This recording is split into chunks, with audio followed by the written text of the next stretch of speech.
উপস্থিত হোৱা এক্সটাৰ্নেল ইনভাইটেডৰ দুয়োগৰাকীলৈ আমি আমাৰ বিদ্যালয়ৰ পৰিয়ালৰ তৰফৰ পৰা আন্তৰিক শ্ৰদ্ধা জ্ঞাপন কৰিছোঁ।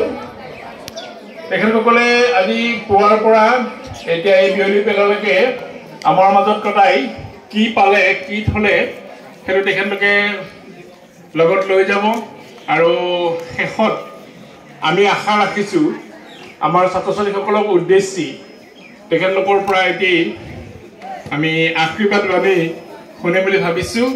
তাৰ আগে আগে আমাৰ বিদ্যালয়ৰ দুজন এগৰাকী ছাত্ৰী আৰু এজন ছাত্ৰ প্ৰত্যুৎ প্ৰতিম ৰাজখোৱাই যোৱা বছৰ ৰাষ্ট্ৰীয় কলা উৎসৱত ৰাষ্ট্ৰীয় পৰ্যায়ৰ তৃতীয় স্থান লাভ কৰিবলৈ সক্ষম হৈছিল। সেই কথা ছাৰে গম পাই তেওঁৰ প্ৰতিভাৰ উমান ল'বৰ বাবেই আমাৰ ছাত্ৰজনক আহ্বান কৰিছিল। আমি আমাৰ মাজত থকা প্ৰত্যুৎ প্ৰতিম ৰাজখোৱাক তেওঁ খোলবাদন পৰিৱেশন কৰিবৰ কাৰণে আমি আহ্বান জনাম। তাৰ আগে আগে আমাৰ বিদ্যালয়ৰ নৱম শ্ৰেণীৰ ছাত্ৰী শ্ৰীমতী সুস্মিতা বৰাক এটি ভূপেন্দ্ৰ সংগীত পৰিৱেশন কৰিবৰ কাৰণে মই আহ্বান জনাইছোঁ।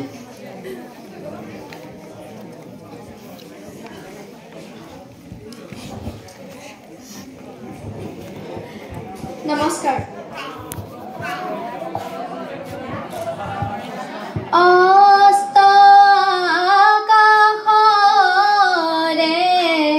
সপোন ৰহন খানি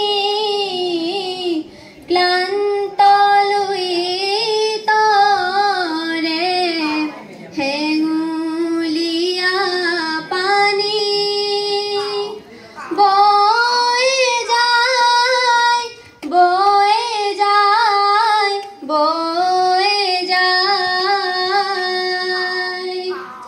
অস্ত সপোন ৰহন খানি কোন সুন্দৰৰে শিল্পীয়ে পদুম ফুলৰ নাৱেৰে ময়ূৰ পংখী ৰহনবোৰ দিয়ে ছটিয়াই দুয়ো পাৰে কত মানুহ কত যে ইতিহাস কত যুগৰ শত আশাৰ নিৰাশাৰে নিশ্বাস লক্ষ্য যদি দিগন্ত শিল্পীহে তোমাৰ লক্ষ্য যদি দিগন্ত শিল্পীহে তোমাৰ পদুমৰে পাঞ্চৈ চকুৱা এবাৰ দেখিবা জীৱনৰে দেখিবা জীৱনৰে দিগন্ত পাৰ বেলি যে যায় বেলি যে যায় বেলি যে যায় অস্ত আকাশৰে সপোন ৰহন খানি ক্লান্ত লুই তৰে হেঙুলীয়া পানী বৈ যায় বৈ যায় বৈ যায়। ধন্যবাদ।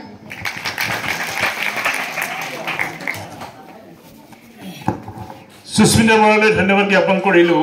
আমি দুয়োগৰাকী ছাৰকে জনাবলৈ পাই সুখী হ'ম যে সুস্মিতা বৰাই ভাৰতনাট্যমত ইতিমধ্যে বিশাৰদ ডিগ্ৰী লাভ কৰিছে আৰু কণ্ঠ সংগীততো এইবাৰ কণ্ঠ সংগীতৰ চূড়ান্ত পৰীক্ষাত অৱতীৰ্ণ হৈছে।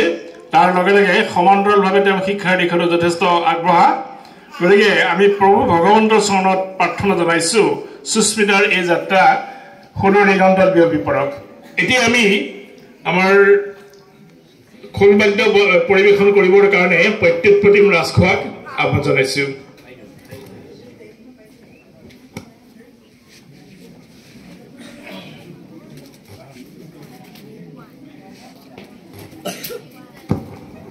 প্ৰত্যুৎপতিম ৰাজখোৱাৰ লগত তাল সংগত কৰিব পৰ্যঞ্জলি কাকতিয়ে।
নমস্কাৰ, মই খোলবাদন পৰিৱেশন কৰিবলৈ লৈছোঁ। মই প্ৰথমতে বহি চাহিনী, তাৰপিছত সঁচাৰ এখন বজাম। যদি কিবা ভুল ভ্ৰান্তি হয় ক্ষমা কৰিব।